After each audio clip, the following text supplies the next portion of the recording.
AI video generation in 2026 has become an arms race. Every month, it feels like there's a new tool coming out that promises to be the most cinematic, the most realistic, the most immersive, whatever else it might be. But which one is actually the best? Well, in today's video, I'm putting all the major video generators to the test. I've made a quick demonstration story featuring this dragon here, which is attacking a medieval city. I've got some animation prompts good to go for each one. By the way, if you want to learn more about AI filmmaking and the production process and how to get better at making AI films, head on over to my school. I teach this kind of stuff over there in more detail. It's completely free to join, and the link will be in the description. I'll see you over there. So what we're going to use first is Hailuo 2.3. Just a quick aside on my animation prompting philosophy. I always operate on the assumption that less is more. So I do really simple prompts describing just basic action I want to see, and then typically I add camera movement. So what I've got for our prompt is the dragon roars as debris falls from the cathedral, static shot. I always lead with describing the action I want to see, and then adding my camera movement, or in this case, lack thereof. And this is our result. Overall, pretty good. Actually, it does stray away from a static shot. There's a bit of movement going on here, but overall, that's a usable shot. Next, we've got these knights here, and I've instructed it to have them charge toward the camera. Again, another static shot.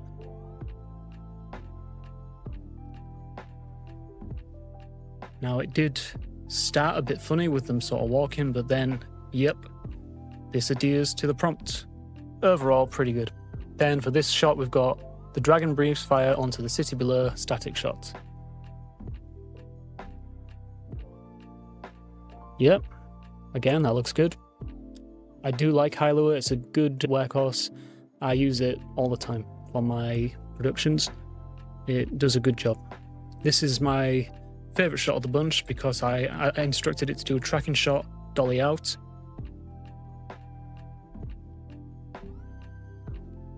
And again, the camera movement, it adhered to it perfectly. It's exactly what I asked for. As I say, I really like Hailuo, I use it so often. It's probably my go-to for most productions at the moment. What I like is the combination of prompt adherence and speed, and the fact that you can get unlimited plans. For me, with the amount of video content that I make across my channels, I need a tool which can animate unlimited amounts of clips. So it's an excellent single frame animator. It's got strong camera direction and prompt adherence, fast generation speeds. Credits go a long way, and as I say, on some plans like mine, you can get unlimited generations. It's reliable and predictable, great value. Some cons include that it is less cinematic than some of the competitors that I'm going to show in this video. You can't do start frames and end frames. By the way, this document here, which will have the pros and cons on each of the models that I'm about to show you, will be available on my school. It's free to join, just head on over there and I'll let you in. And you can grab this document, it'll be in the classroom tab. So let's move on to Kling 3.0. So we've got the dragon roaring again, it's on the cathedral. Here's the first result.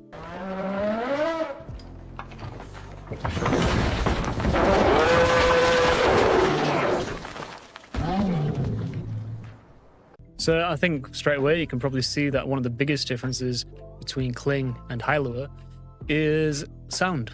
And yeah, I mean, that having built-in sound is a massive game changer. Here's one of the knights.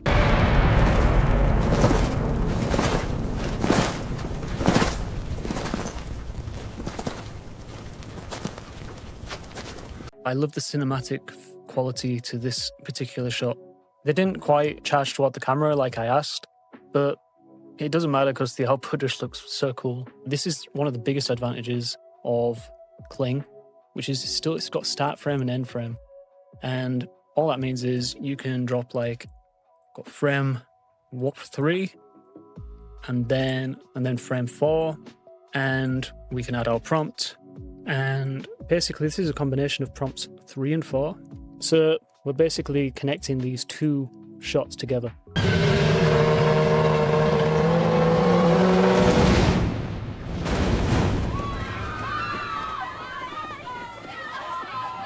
There's some glitches going on here with the faces, but it's entirely usable in a production. As far as Kling goes, excellent prompt adherence. more cinematic than Hailuo in my opinion. Built-in audio generation, which is huge. Start and end frame support, which is nice to have. Strong image to video quality, and consistently impressive results. I think it is quite expensive compared to like the one we last looked at, and it's still primarily a single image animator, whereas some of the tools that we're going to look at are pushing AI filmmaking into a new realm entirely. Anyway, one of the strongest all-around tools available in 2026. Let's move on. So we've got Via 3.1 Lite next. So Via is already got a reputation as one of the best, and I'd never really tried the Lite version out. I just wanted to try it with this first shot here, and this was the results.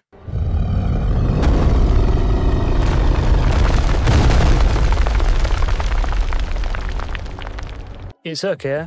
I like the inbuilt sound again, but I don't think this is a true demonstration of Via's capabilities. So I went over to Leonardo AI and I utilized the start frame and end frame feature there. And I did the same from earlier, where it's the dragon breathing fire down onto the citizens below. And this was the result.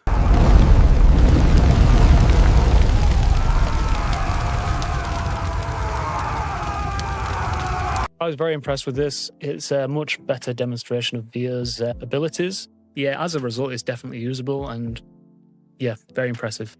So, Via, definitely an option. One thing I will point out straight away though with Via is you go through your credits very fast using a tool like this. I mean, this is just a 10-second clip and it costs so many credits. Let's move on to one of the more interesting wildcard tools on this list, and that is Grok Imagine. This is the first one where I really wanted to try and push the model to its limit and see if it can do something a bit interesting. I tried to add 4 images in one as a reference.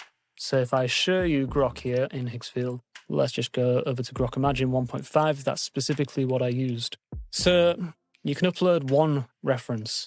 What I did is I used this image, which is 4 in 1. I uploaded it as a reference and I gave Grok the following prompt. And as you'll see, the result is quite interesting. The dragon! To arms! Defend the city!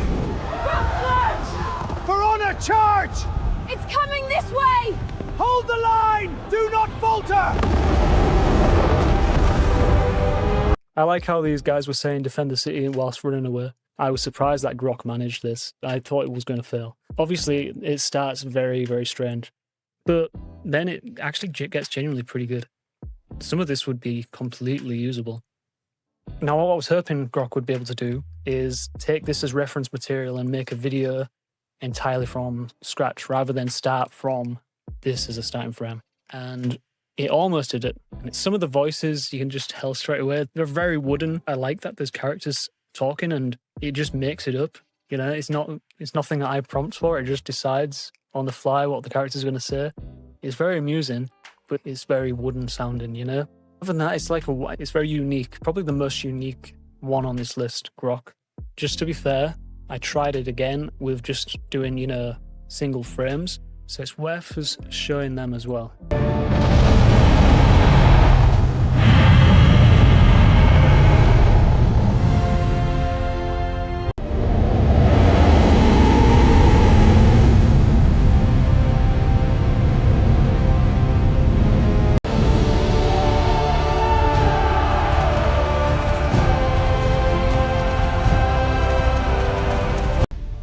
The fires are everywhere! Run! To the gates, don't stop! Hurry, it's spreading! Help the flames! The voices crack me up. And the dialogue just coming out of nowhere. Like, again, you can see in the prompts, I didn't ask for that. It's just done that on its own. I wonder if you could prompt out the music, because the music's cool in the individual shot, but if you was using this as like in a full production, it would get really annoying very quickly every time the scene changes. Grok is very, very cool. Bit of a wild card, as I said. So it can actually attempt multi-reference scene generation, which is one of the most exciting developments that we're going to be looking at more as this video progresses. The outputs are fun and creative. It's an interesting experimentation tool. Cons are that even though some of this built-in dialogue and that is cool, it has a strong AI feel and it's kind of wooden in the delivery. Feels like you don't have much control over the outputs, like it's inconsistent. Sometimes you think, well, why has it added that? It's interesting and surprisingly capable, but it's not what I would rely on personally as a serious filmmaking tool compared to the leaders on this list. Okay, let's move on to Happy Horse, which is one I hadn't even heard of until this video. Prompts are the same as what we give Hailuo and Kling, and let's have a look at them one at a time.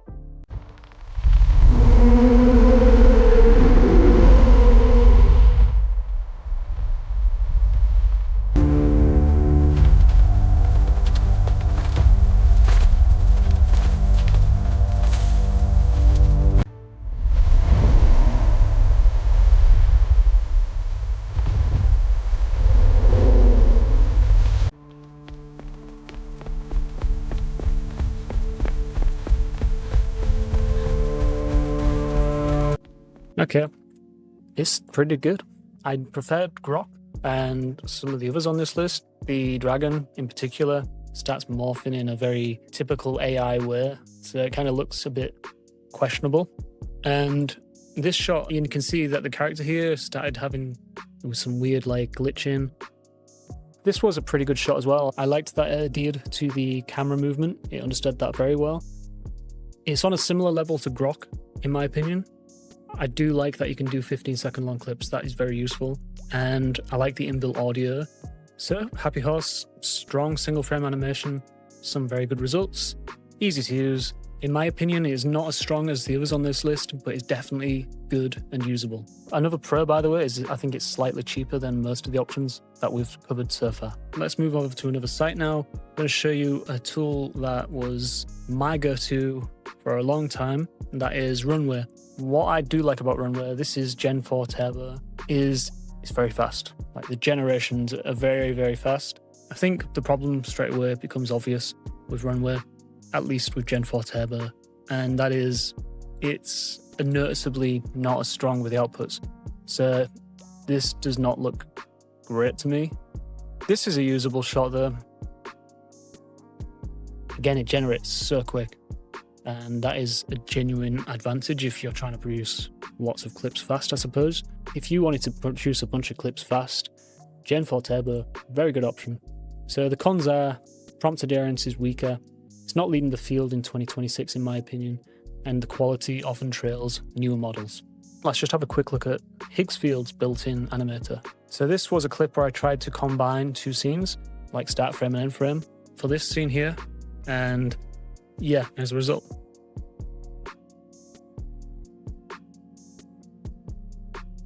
So apparently the higher you put this steps feature, the better the quality. And I set it to max for this clip that you just saw. I don't like that the max duration you can set it to is 5 seconds. And this was probably a bit of a harsh test for Higgsfield's built-in generator. So I thought, okay, we'll try just single frame animation as well. There's a lot of issues that would make me think twice before using this shot in a production. It's not bad. Like again, it's pretty good. I wonder if it would be usable for simpler shots, like maybe an establishing shot of a location or something like that. And it's probably quite cheap. It's quick and cheap, but noticeably weaker output. And Higgsfield's website itself is probably a better recommendation, not for its native image generator or animator, but for all the tools it gives you access to. One thing I love about Higgsfield is you have all these cool tools in one place. Let's see what's next on our list. Okay, so this is the most interesting part of this video for me, because we are about to use Seedance. Seedance is a game changer. There is no doubt about it, and I will show you why. So I used this prompt here. We tried the same trick we tried with Grok earlier, where I added these 4 frames as a reference, and what I said to Seedance is use the uploaded images as reference material, then describe the scene. I did nothing more, set it to 15 seconds, and here is the result.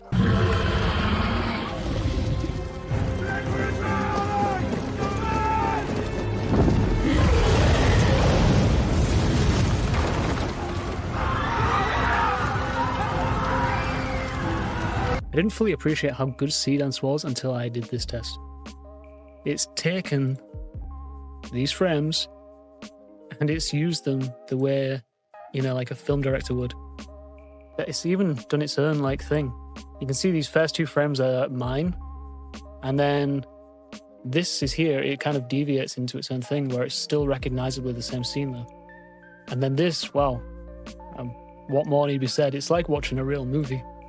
I was blown away by this. And now, if we pause it on the frames a bit, you can see that there's some AI kind of like glitches here and there. It's like these faces are a bit fuzzy. The movement seemed a bit odd at the start. But honestly, I think most people who were watching this and you told them it was an AI generated clip, they'd be like, no way.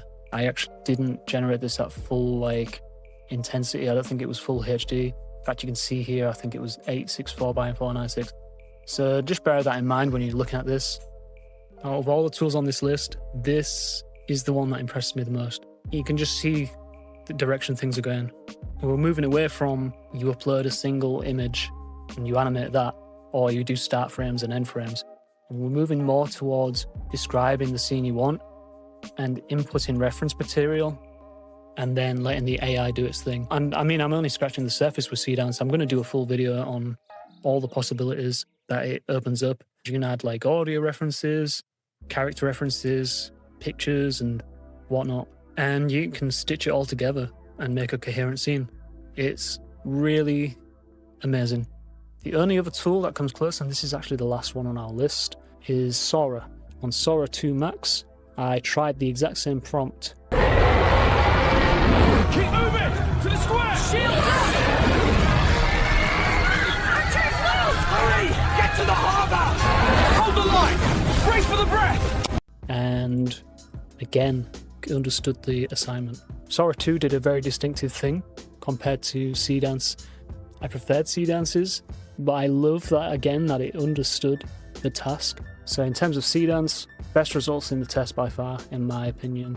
Outstanding cinematic realism. It understands storyboards and multiple references, which is huge. I can't emphasize enough as someone who's made loads and loads of AI-based videos, how much of a game changer that is. It can use visual references intelligently, feels closer to filmmaking than animation, produces shots that genuinely resemble movie footage, and simple prompts seem to work really well, and that's always a good bonus for me. Cons then. You are going to burn through credits quickly using something like Seedance if you want to make a full production. It's sort of like the tool that you would use sparingly, but absolutely the most impressive of all these generators. Feels like a genuine leap forward, and I'm excited to see where it goes from here. With Sora, almost as good as Seedance, the only other tool aside from Grok, which passed the test where you can upload 4 image sequence as a reference, but it was very slow to generate, I noticed, and again, it's very expensive. You're going to burn through your credits very fast. I think that concludes this video. I hope you've learned some things along the way. And yeah, video generation is getting very, very interesting in 2026. These tools are advancing so fast and they get better, it seems like on a monthly basis. If you liked this video, please give it a like and a subscribe and a comment. And don't forget to check out my school. At the moment, it's completely free, and if you join now, you'll stay free. So, I'll see you there. Cheers, and I'll see you in the next one.